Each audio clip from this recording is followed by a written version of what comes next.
ಬಡವನ ಮಗಳಾದರೂ ಕಪ್ಪಾಗಿರಬಾರದು. ಹೆಣ್ಣು ಹಡೆದ ತಾಯಿಗೆ ಎಂದು ಬೈಯಬಾರದು.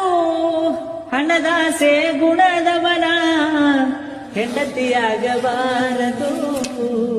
ಬಡತನದ ಮನಿ ಒಳಗ ಹೆಣ್ಣು ಹುಟ್ಟಬಾರದು. ಬಡತನದ ಮನಿ ಒಳಗ ಹೆಣ್ಣು ಹುಟ್ಟಬಾರದು. ಕರುಣೆ ಇಲ್ಲದ ಅತ್ತಿ ಮನೆಯ ಸೊಸೆಯಾಗಬಾರದು.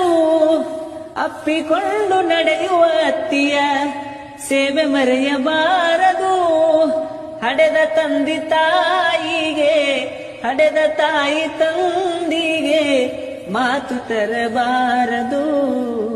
ಬಡತನದ ಮನಿ ಒಳಗ ಹೆಣ್ಣು ಹುಟ್ಟಬಾರದು.